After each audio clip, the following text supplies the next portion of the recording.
Welcome to the CDHI's fourth lightning lunch of this year on the topic of DH Beyond the Human. My name is Elisa Tersini, and I'm the Digital Humanities Postdoctoral Fellow at the Jackman Humanities Institute and the Critical Digital Humanities Initiative at the University of Toronto, and I'll be facilitating our discussion today. We are very lucky to be joined by three wonderful scholars for a conversation on doing DH work beyond the human, DH work on plants, animals, birds, fish, and fungi. Our first speaker will be Alexander Hampton, who is an assistant professor of religion at the University of Toronto, specializing in metaphysics, poetics, and nature.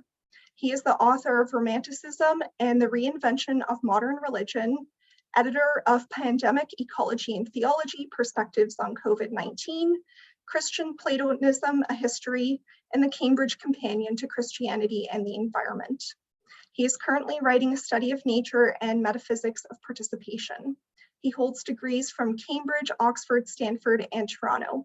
Further information can be found at his website.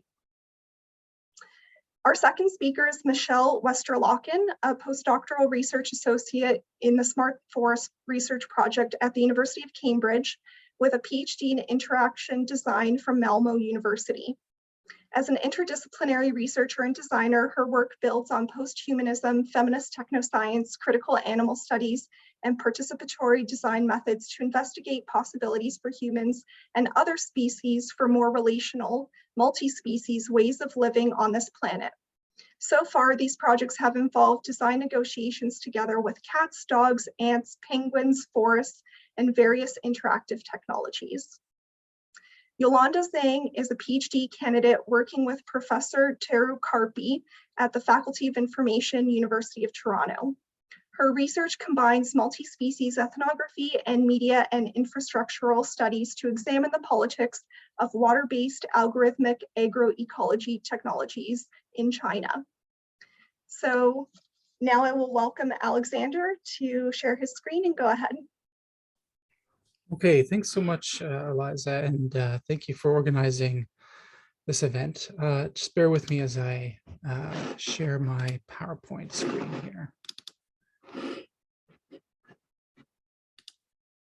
Okay, hopefully that's working now. So I'm going to tell you a little bit about this project we're doing called The Pleasure of the Dawn Chorus.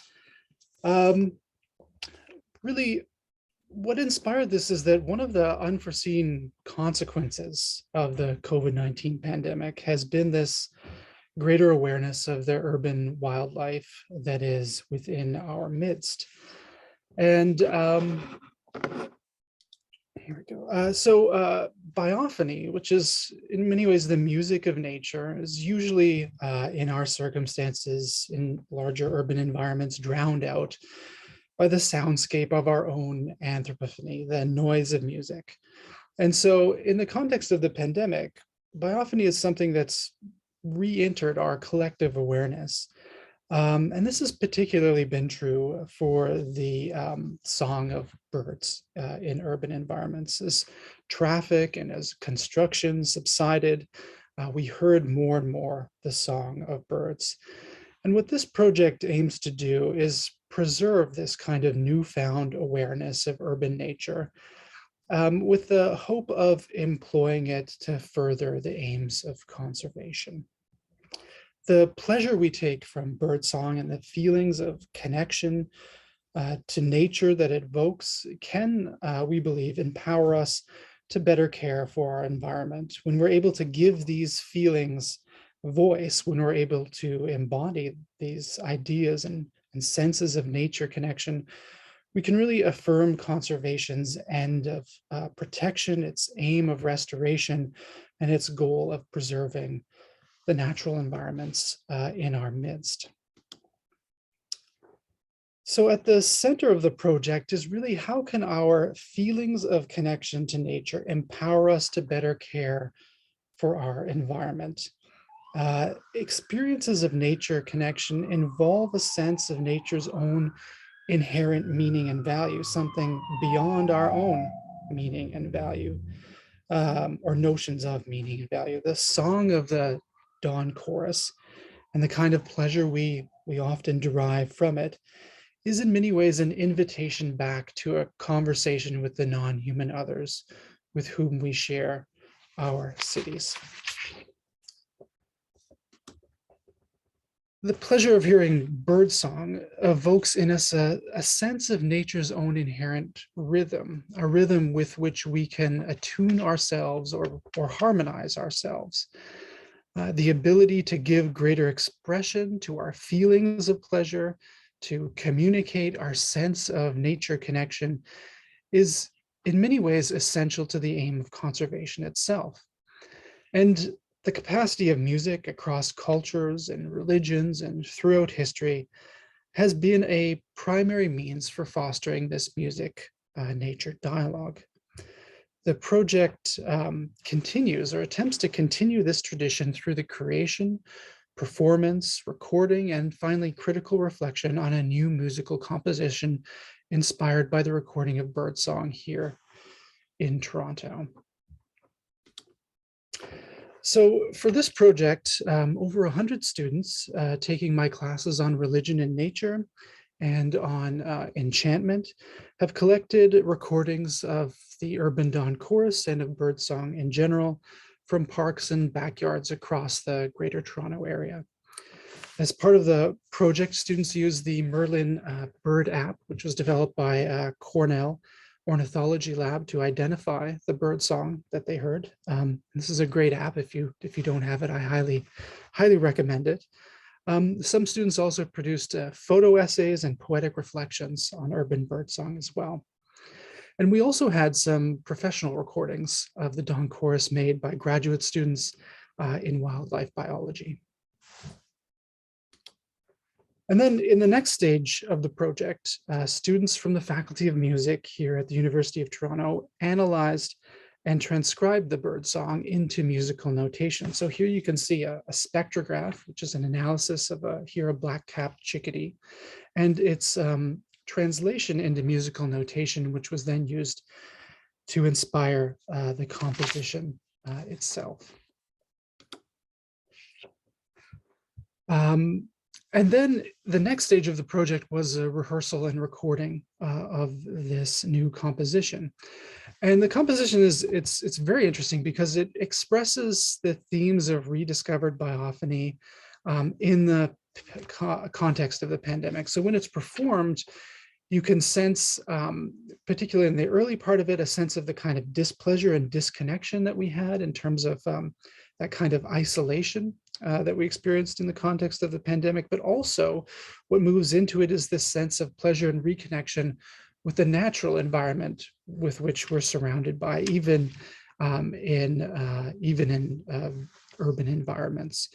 I think it also importantly expresses a hope that this renewed connection that we have is something that can be maintained and indeed strengthened as we hopefully emerge from the pandemic itself.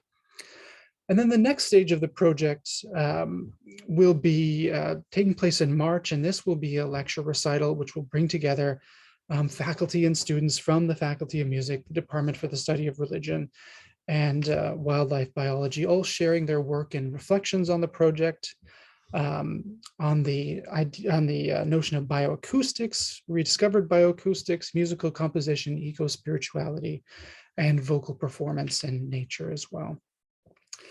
And then finally, in the last stage of the project, which is an ongoing process, is we're producing as well both a music video and an educational video, which will make the findings of the project open to a much wider public.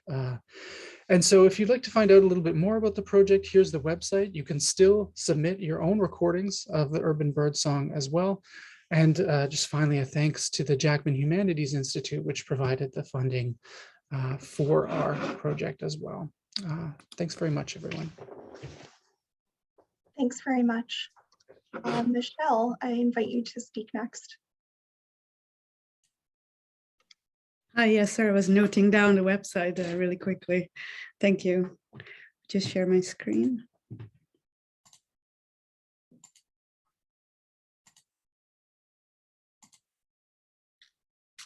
All right, I hope this is all visible and you can hear me well. Looks great. Thank you. So thank you so much to the organizers and to the other presenters and the participants. I look forward to a really engaging conversation today. And so my research interests lie at the intersection of design and digital technologies and the more than human. So questions like, how do animals interact with technologies? How are their lives impacted by technologies? And especially also, how are technologies designed with the idea that different animals are also users of these technologies? And how can these different species be included as stakeholders or participants in design processes? And so these questions involve different fields like science and technology studies, digital or environmental humanities, human-computer interaction, and design. And this focus on design and also working with design practice brings up different orientations and methodologies to think about. And so in this talk, I briefly like to share how I've been trying to undertake research within this interdisciplinary landscape. So traditionally, the activity of design has been viewed as a way to solve problems or to initiate change. However, it has also become increasingly clear that the design process that proposes solutions for one user can create problems for others who are impacted by these changes. For example, a lot of design products are polluting the planet, or many technologies are reinforcing injustices and inequalities. So nowadays, there are designers or researchers proposing more encompassing ideas of what designers or design processes attempt to do. So some people see design as a process of proposing possible futures or prototyping alternatives, or perhaps reconfiguring worlds. And secondly, there's also this acknowledgement there's an ethical dimension to design that involves a kind of responsibility or accountability for the proposals that are put forward in design work. So rather than attempting to design sort of more traditionally from this all-knowing, universal or problem-solving perspectives, designers propose views from somewhere. And so this makes design into a particularly non-innocent activity. And third, there's this idea that designers negotiate possibility, which means that there also needs to be a possibility present. And if there's no possibility to negotiate anything, designers tend to get very stuck. And this is something that I struggled a lot with in my research, in combining design practice with critical fields, because it's possible to critique certain practices in many fields of research, but then when we engage with design, there's this kind of mode of transition where that critique needs to turn into other possibilities and new ideas to explore. So design then becomes about finding inspiring alternatives that can be explored positively. And so over the last years in my work, I've moved between these places of critique and finding design openings. So the critical foundation here for me came from the field of critical animal studies, and specifically this notion of speciesism or animal oppression. And about halfway in my PhD, I got really quite stuck with my design work because this violence against animals is such a all-encompassing part of our society that almost any human-animal relationship we have is structured through this hierarchical relationship, and also the normalization of this violence. So I didn't really know how to imagine multi-species worlds without this kind of animal oppression. And so then my PhD became about identifying these small-scale interactions between humans and animals. So moments where we escape these hierarchies that could inspire the design of more multi-species futures. So these are the 10 animals or more than human entities in some contexts that have that became the protagonists of this multi-species bestiary that I compiled as a PhD thesis. I think Elizabeth already shared the link to the document in case you just want to, you want to check it out. So each of these creatures are telling about the different ways in which they are already inspiring these multi-species futures. So for example, in the chapter about dogs, I'm detailing a sort of decade-long design work I undertook together with my dogs, Joja and Boogie. You can see them in the picture. So here I experimented with different ways in which the dogs could become participants in a design process. And these projects were focused on designing toys, games, or playful artifacts that combine digital technologies with physical objects. And by recognizing how dogs are already participating in shaping our lives in society and shaping the way we live together in our home in all kinds of different ways, I was trying to illustrate and explore how dogs also propose ways of playing together. And here I tried to learn how to sensitize and attune towards these individual dogs with their own preferences and ways of playing together to build a common understanding of how we can play together. And then there is a chapter about ants. And here I wrote about a project in which I lived with a colony of black ants for a while, and how these ants were then continuously surprising me and teaching me about living together with insects. So one surprising event that happened during this time was when the ants started to kind of escape their living environment, and they were roaming around in my office at the university where I was keeping them at the time, and they were taking these different materials and bringing them back to their nest. And then this event inspired me to organize a game jam. And in this game jam, 16 interaction and game designers, they were developing prototypes for escape rooms that could be played by these ants. So these escape rooms, the prototypes were then also tested by the ants, and this process was live streamed online. And these activities generate a lot of responses from both the designers and also the viewers of these streams who are speculating on the possibility for ants to be playful or curious, or considering the well-being of these particular ants, or what would be the best way to design something for them. So through these design processes, the designers transformed their way of thinking about ants, and this influenced their encounters and also my encounter with ants even months after the project actually finished. And now, much more recently, I'm thinking about questions of more than human interactions and digital technologies in forest environments.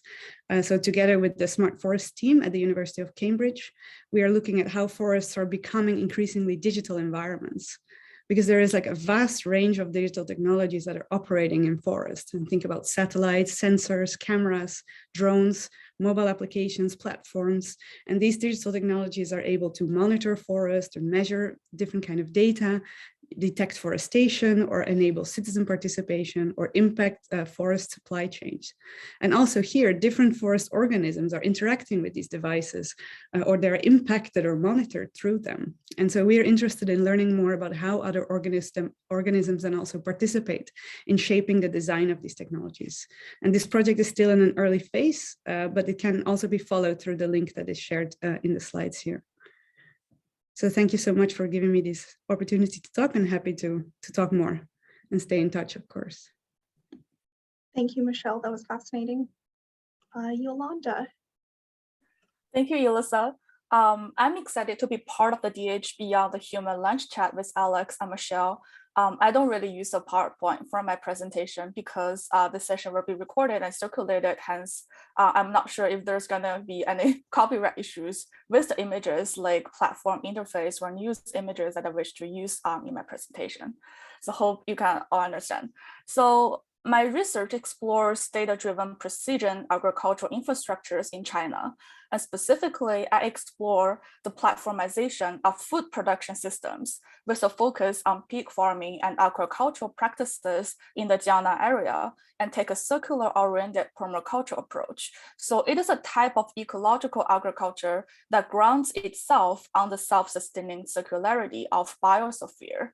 So by investigating the ways farming is technically recontextualized into information work, and how dominant agricultural tech companies aim to construct a platform ecosystem in which the production metrics of their partners can be used to inform the trading of food product in the market, or the rate of loan products or financial services that they can offer to these individual farmers.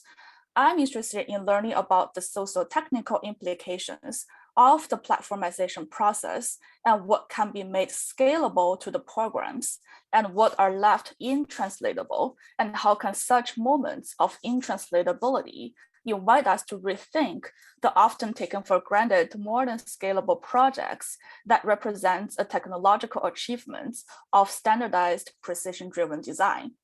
And in addition, my research also explores how platform and information system design principles are implemented in designing and operating precision agricultural platforms and infrastructures, and how can moments of friction, that are moments when complex ecological relations, fail to be contained or transcoded to programs that runs in linear time, invites us to think about how alternative ontologies and relationalities among humans and other than human beings can emerge, which on this note, I resonate with Michelle that design is a process to build real from somewhere, and a way to negotiate world-making practices. And regarding DH, I have to admit that my project is still in the in progress. I'm still relatively new to this emerging field and method, but for my research project, I plan to find a way to integrate DH methods into multi-species ethnography, so a rubric for more than human approach to ethnographic research that investigates and gives credit to the entanglement and inseparability of human and other than human life forms. So in other words, just for those who might not be familiar with multi-species ethnography, or sometimes it's called more than human ethnography. So it seeks to extend ethnographic work beyond the solely human realm by giving attention to the agency of plants, animals, microbes, or even viruses, which confound the very concept of the species. So back to my research, I want to tease out the ways in which sensor technologies or the platformization process in general recontextualize what constitute meaningful agricultural knowledge or practices. Because the kind of agriculture that I focus on mobilize the image of the circular through which food production is conducted in a supposedly more ecologically sustainable way, it often mobilizes the metabolic responses and symbiotic attachments of microbes in biosphere to consume excessive waste and improve overall environmental stress. But such ephemeral appearances and disappearances of microbial unfolding and the complex ecological relations cannot be easily transcoded into algorithms or programs that runs in linear time.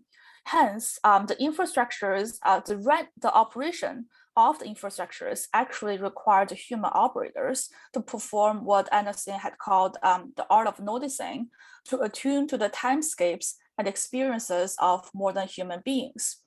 Also, as I have formed connections to information professionals in the field of biotechnology and precision agriculture in China, I also explore how precision agriculture software designers perceive these challenges of friction, and how can these moments of friction or moments when ecological relationships cannot be translated into scalable projects in ways that to rethink human non-human relations and novel ways of doing food production.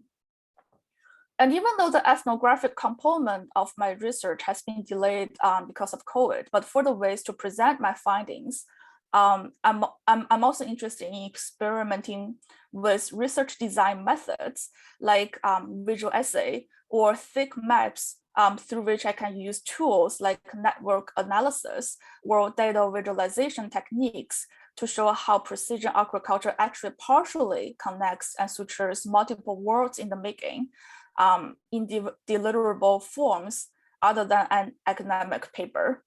And to end my presentation, I want to share that I'm interested in experimenting with the ways to collaborate with information professionals to communicate what we as humanities scholars care in our own research, because I think one of the most important characteristics of DH lies in its interdisciplinary nature. So this term, I'm co-teaching a grad course called Human Values in Data Science at the Faculty of Information. And this is a mandatory course designed for grad students in the system design concentration. And its goal is to offer an opportunity for students to learn and speak about ethical issues in the context of human-centered information system and data science. So for this course, I designed the last week to focus on ethical issues beyond the human, which is often overlooked in the curriculum. And I think it is quite important for DH scholars to not just studying computing or artifacts, but prototyping new ideas or initiating conversations, developing vocabularies or frameworks with information professionals to imagine, design, and create systems or infrastructures more ethically and sustainably in more than human worlds. And that's the end. Thank you. Looking forward to the discussion. Thank you so much, Yolanda. I will add all of us to the spotlight.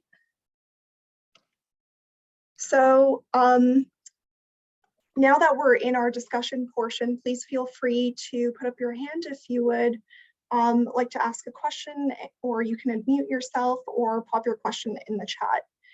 So while we're waiting for people to gather their thoughts, I guess I'll start with one question. So Yolanda, you mentioned how you're thinking about experimenting with different methods, including collaborative research. And Michelle and Alexander, you're both working in research projects that involve many people.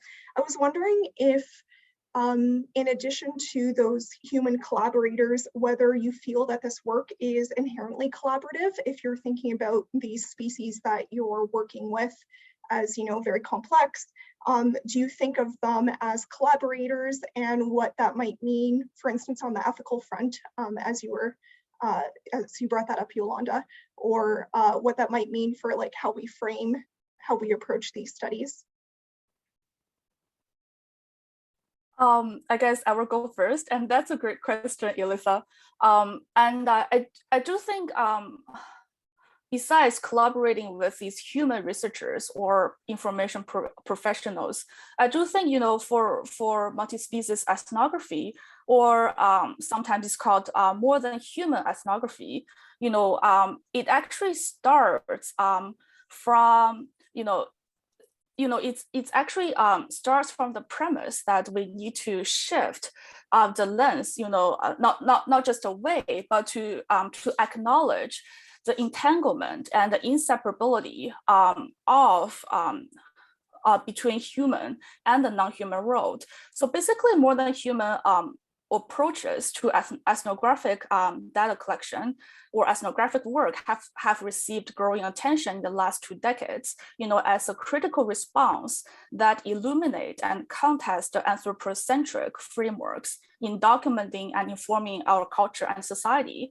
And it actually builds on the realization that human exceptionalism has become the very ground for abrasive resource extraction and industrialization, colonialism, or planetary scale environmental crisis. And more than human ethnography work from the premise that human is entangled, if not inseparable from what's being called the environment. And for my research, because I focus on permaculture, so basically a supposedly more ecologically sustainable type of agriculture, and many of the farmers they mobilize the potentiality of the microbes to basically consume excessive waste or improve the overall environmental resilience to crisis. So, but actually, in reality, how microbe unfold, it's quite hard to capture by these programs, and it actually requires the operators to perform, what Anderson called the art of noticing, or they have to attune to these, relationalities or timescapes of these other than human beings, and engaging with microbes, basically engaging with microbes as substitute of antibiotics or growth enhancer is a gathering of potentials that can only hope for more potential. And these are the potentialities that are always on the move. So I do think, because these are a cloud of potentialities that these farm operators, they have to attune to. And I think this actually invites us to see these more than human informants or these participants, it actually invites us to see them, as a kind of participant, in our study, rather than a subject to be read about. Maybe I can pick up on that as well. Thank you, Yolanda, for articulating that so well. I think, yeah, this thing you mentioned about participation, to extend on that, for me, the meaning of participation in research is that you are open to being changed by the situation that is going on. So if you enter like an encounter with another animal or another living organism in that way, in trying to kind of see how this organism may speak to you and then how you may respond, I think that's a very interesting way to go about it. But it's very tricky because the human stakeholders in these processes are very articulated and quite dominant, because we are catering through all kinds of different research methods. We are catering towards documenting and capturing and conversing with them in various different ways. So sometimes it can be very difficult to keep the animal being a part of that conversation. And I noticed this very well when I was working with a colony of penguins in a zoo environment. And we started out, by thinking of what kind of environment enrichment these penguins are playing with and what kind of designs could, come from there. But throughout this process, like the zookeepers, the visitors of the zoo, the management of the zoo, the PR department of the zoo, they all became involved into sort of articulating how they would like to see this and how they would be able to be a stakeholder in this process and have some kind of a say. And so it became more and more difficult to think about, what is this multi-species worlding in a zoo, which is already such a problematic colonial environment that these penguins are dealing with. So yeah, that's just an example that came to mind with this sort of collaboration, complex situations. I just want to jump in really quickly before you speak, Alexander, because Matt Ratto has a question for you related to this. And so Matt Ratto says, great point, reification of divide between humans and other species, human exceptionalism, is part of how colonization occurs. So this creates a pragmatic problem for projects that start to separate between, for example, biophony and anthropophony, however you pronounce that. Alexander, do you want to speak to that? Yeah, I suppose I can. I think it's interesting to hear the language of participation, which is, in my field, a word that goes back to participatio and in medieval philosophy and theology, and then to methexis in Greek philosophy, and it has to do with a broader metaphysical question. So I don't want to take this into too far an abstraction, but I think an anthropocentric standpoint arises from when human beings are the species that gives meaning and value to the world outside of themselves. That those are something that we impose from our own minds upon the world outside of ourselves. What's interesting is when you look at pagan philosophy, when you look at the Abrahamic religions or Western theology up to the Reformation or even the 19th century, is that dynamic is not the case. That anthropocentric dynamic is not necessarily the case, that meaning and value actually are something that all creation participates in and unfolds. And so what's very interesting is when we get to music, someone who's always in the back of my mind here is Hildegard von Bingen, the great medieval theologian and figure. And she had a notion of attunement to nature. It was the responsibility of all human beings to, as part of really their salvation, to connect with nature and to sing essentially with nature. And so this idea of co-singing that we're exploring here is something that I feel has really a kind of a very deep history to it, something that a lot of ancient peoples have participated in, a lot of indigenous cultures, and indeed a lot of pre-modern people. And so the inspiration is somewhat to recover that idea of co-singing, of co-making, of co-participating. And so music and poesis being the word for making, co-making, the co-making and unfolding of nature is something we're trying to explore in this project in I suppose, a more practical and accessible way. I hope that begins to answer that very interesting question. Thank you. Are there any other questions from the audience? Feel free to unmute if you have a question. I guess I'll ask another. So Yolanda, one of the things I was struck by when you were speaking is the tension of your project, because it's about farming fish, right? So, this tension of fish as both food and also as like this active participant. And I like that phrase that you used, Michelle, of like characterizing the ants as participants, for instance, as opposed to, for instance, collaborator.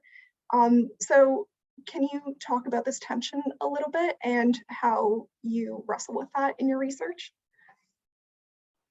Yeah, I think that's a really interesting question, and I'm still finding a way, working on how to kind of wrestle with this tension. And for my research right now, it's more from a media theoretical. I approach it more from a media theoretical lens. So basically, right now at this stage, I look at how these fish in this type of circular based agricultural model ecosystem, how they are being rendered as at-risk systems that can be managed alongside with these the mechanical part or their surrounding water ecology via these data work. So but I actually found out that how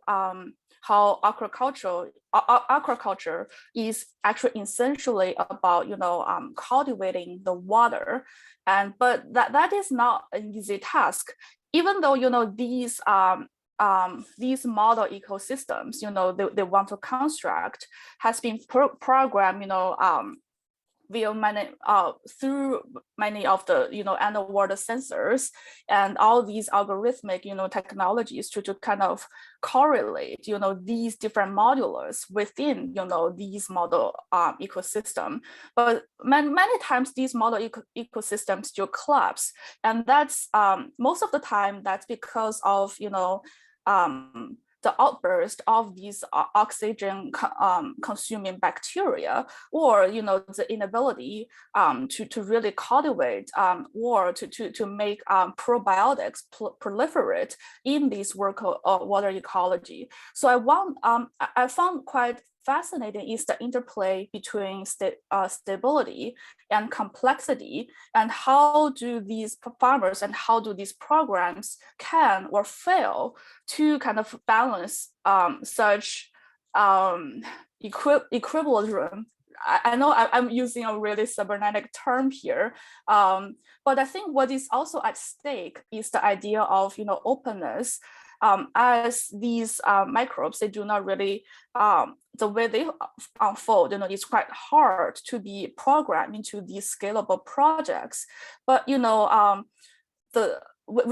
as humans, as these farmers, they want to fix the potentiality of the microbes, for various reasons. But still, but at the same time, the openness of the microbes they enable, but at the same time, it also render vulnerability or unpredictability, to the systems, as farming operations have to keep the balance, between the scale of stability and complexity. So as the consequences, how these vulnerabilities play out is a difference between, what we call good outcome or bad one. But this is also, a price of these openness of refusing, to settle relations in advance of the encounter. I really like, Michelle, how you use encounter in your last answer. And I do think, to frame these human, non-human relations as instantiations of encounter that may or may not be perfectly programmed in the ones, is a quite, important thing to read about as humanities scholars. I would like to pose a question as well. It's going to go into a question for Alexander, but I would like to draw together a few of the themes that we have here. And I see in the chat also some, ideas about possible worlds, because I think it's kind of, all of us are someone having this sort of future orientation towards, towards the research topic that we engage with. And so Alexander, you're talking about pleasure, and I'm touching upon themes like play or playfulness. And I guess I'm going to go on a very non-innocent limb here and say perhaps there is themes of eating as well, Yolanda, that you're thinking about in agriculture, which is also drawing on your point, Eliza, of the ethics that are involved with that. But I'm wondering, Alexander, so when you're talking about pleasure, like what is the kind of literature that you draw from, or what is the kind of orientation on pleasure that you have? Is that something that you feel can be defined, or is that a much more of a fluid orientation to what we understand as pleasure and how important it is in connecting to nature? Well, that's an interesting question. Pleasure is actually the theme for the Jackman Humanities this year, so part of it has to do directly with that. But I think the pleasure that I identify in hearing birdsong, or the broader notion of nature connection that I've spoken to, is I think that sense of being drawn out of oneself into something larger than oneself. And as a scholar of religion, that's a dynamic that's very often at play in people's experiences of religion. And it's been embodied in different ways and in different forms throughout history. What I think is interesting for us now in the sort of circumstances in which we find ourselves is there tends not to be a kind of shared language for embodying that sense of connection to nature, or feeling of being taken out of oneself, and the sense that perhaps we are not the arbiters of meaning and value ourselves, but there's something that exists perhaps beyond our ken in that sense. And so this is where I find connecting to poetics broadly defined, so whether it's any form of arts, has a kind of capacity to draw that experience together and give it expression. And so I think that's the aim of it's trying to embody that pleasure as something which is an experience that we can share in common, and then express, and then connecting that to conservation, I think, as well. I do feel that many of us have a sense of connection to nature. It's a sense of the sublime, or it can be a sense of something as simple as seeing it, hearing the chickadees sing in the bush outside of the faculty here in downtown. And I think it's the question of how does one move from that feeling to something that's something that's truly actionable and has a kind of status beyond the subjective. And I think that's where the arts have a particularly important role to play, because they're not reducible in many ways to utility alone, that they have this capacity.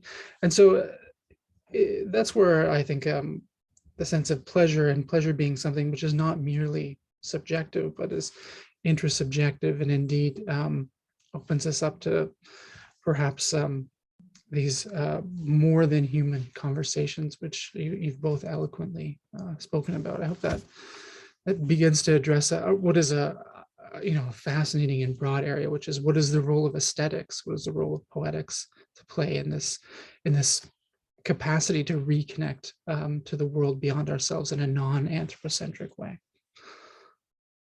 And I guess that also can happen so just to add to that, perhaps that doesn't need to be necessary. There is the side of pleasure and sort of positive connections, but I'm happy that you brought up the sublime in its extension to also, like, we can also connect to nature in a kind of sort of fearful way or awful. Or I've just been doing a little bit of research because one of the protagonists in my PhD thesis was the figure of the monster, and I know that in religious studies there have been also readings into that, and I've done it from the area of playing video games and thinking about what this monstrosity actually means in thinking about multi-species world, that perhaps it's not always like a positive connection, but it could be other kinds of emotions as well. So thank you. Yeah, I think that's a fascinating thing about looking at this renewed sense of connection to nature in the context of a pandemic as well, because of course the pandemic is the result of many things, but amongst those many causes is our failure to respect the space of nature, our failure to understand the virosphere as part of nature, and our failure to understand our own forms of indigenous knowledge throughout all cultures, which actually respected those boundaries between humans and nature. And so that dynamic between the fear we have of nature, which has been productively cultivated as something which is good in terms of a kind of in various ethical frameworks, and then the pleasure and connection we can have to it is a fascinating dynamic to explore, and something we'll hopefully look at in the next stage of the project. That's an excellent point. I think that leads in really well to another question we got in the chat from Kathy Chung. She asks, I wonder if the participants can speak to potential links between their work and our current knowledge of the Anthropocene. Human-caused climate change and harm to the environment. Can their work help guide talks of geoengineering, responses to reduce harm to non-human beings, environment, etc.?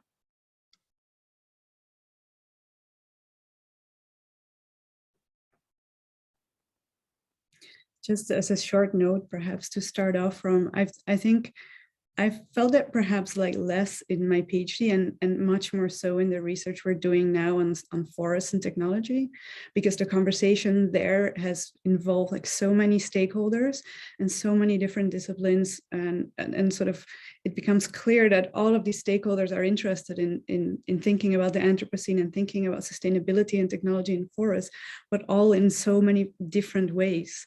They're all, diverging. And so this has been overwhelming to kind of come into all the existing research. And I'm sure, Yolanda, you can recognize this from the field of precision agriculture as well, that you have this various different orientation toward what it means to work with technologies to work towards sustainability, because people are not agreeing on this. And there's also a lot of governmental influence there as well. That influences how these technologies are designed, but also the technologies are influencing the governmental decision. And so it's a very complicated field. That's perhaps all I can say at this point about that. Yeah, and building on what Michelle said, a lot of scholars has read about about the co-constitution of the becoming environment of computation, and also the programming of our Earth. It's like the environment are not just fixed backdrops to be sensed. They also inform the development of sensor technology. So basically, we see and inform our relationships with the modern human world through the ways we design and make use of these technologies. And I think I'm still on an early stage on this new idea, but as I'm co-teaching this course this term, I began to think about as a humanities scholar, I think it's also important to not just to write about these technologies through a more critical or theoretical lens, but also to kind of think about these design frameworks, or to develop a set of vocabularies so that these designers they can rely on or think about or at least think about when they design these future technologies. And then also answering to this question. So I think I'm not so sure if I can do this, but I do think I wish my work can explore what modern human ethnographies can offer also to DH, and also how DH can be productive to address the potential challenges of modern human approaches by contributing to the social debates about the Anthropocene that actually demands a critical rethinking of the position of the human in the world. I do think that by teasing out how our world is actually partially connected, and to tease out our humans' inability to kind of really grasp or program anything in scalable ways. There could be some alternative ontologies or alternative entanglements that emerge throughout the design process. I just wanted to say to that, just briefly that, of course, I think all of our technical knowledge, all of our scientific ability, all of our policy efforts, all of these take place within an inherited framework of an epistemology, of the way meaning is constructed, of the way human nature relationships are constructed. And until we adequately deal with that, it's very difficult to see solutions. And I think that is the extraordinarily complicated and difficult conversation that has to happen. And sadly, I don't think is one that is yet happening enough in the humanities in a constructive way, particularly because of our inability to somehow engage the history behind it. And I think that's a really important thing for us to do. And indeed, Yolanda's spoken a lot eloquently about the role of the humanities. It's where the humanities, I think, has its most important contribution to make to this conversation. And I think that's increasingly recognized, but there is, I think, also a failure on our part to do the difficult genealogical intellectual work to engage this issue sometimes.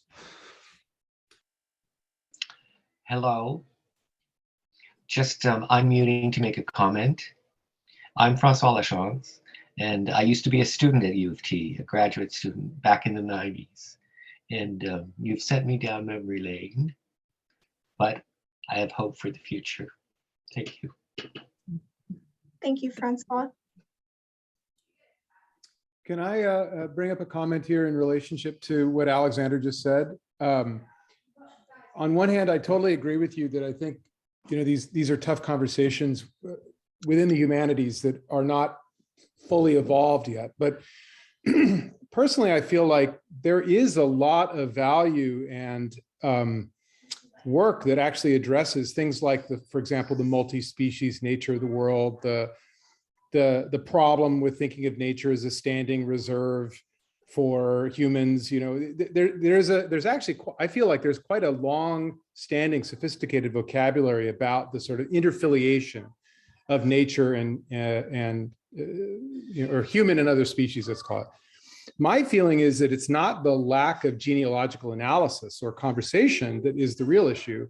It's the inability of the humanities to fully translate some of the insights that have been generated within those fields into the fields that continue to operate as if those insights do not exist at all. And so for me anyway, I feel like the major issue has to do with this sort of continuation of this great divide between the people who have been somehow tasked with controlling nature, so to speak, and the people who have been tasked with sort of understanding it. And I'd love to hear from anybody here, including Alexander, about work that they feel does a good job of that type of translation. Because ultimately I see it as, among other things, maybe it's transduction, I'm not really sure, but I see it as ultimately a kind of a problem of divides. Yeah, I mean, I think you've made a truly excellent point, and I agree. And how one would solve that problem is, I don't know. Wouldn't it be wonderful if we went back to something similar to our model of the liberal arts, where all of us actually engaged in all of the disciplines, as opposed to being in our silos. For all of our talk of interdisciplinarity, there is a very strong wall that exists between still arts and sciences. And that has to do with our capacity as human beings, of course, but it also has to do with a kind of institutional and intellectual inertia on that part. So I think there is something of a model in the past that we can constructively reimagine, but where we find where we would have that coming from, I think, is that's the really difficult question. But I absolutely agree with your comment. That is the issue at hand in many ways. Yes.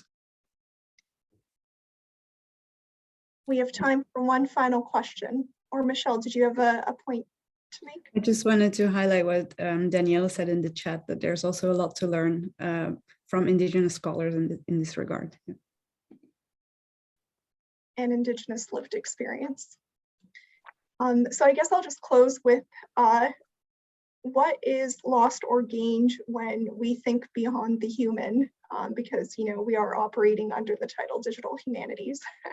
So what I think Matt and Alexander just pointed to some of these things, but does anyone have any closing thoughts?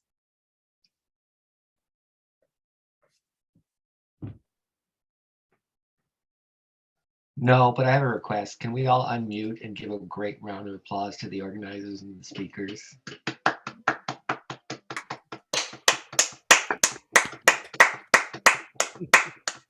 Well, Thanks, thank Matt. you all.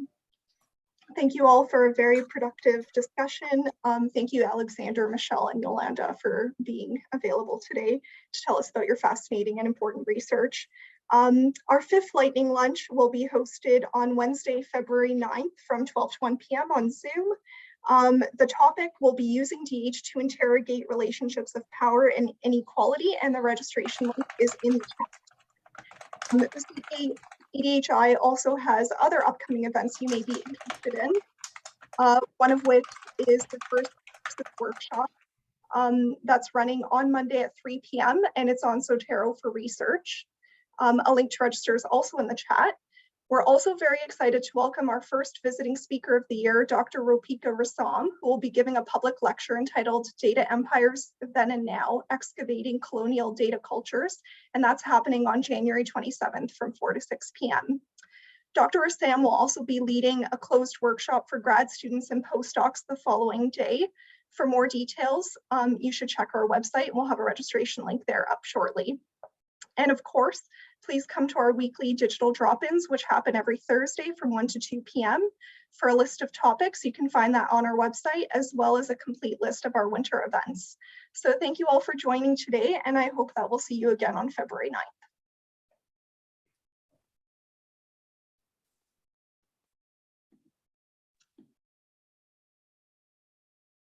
Thank you for organizing, Elisa. Thank you so much. Bye-bye. That was really That was so wonderful. great. Thanks.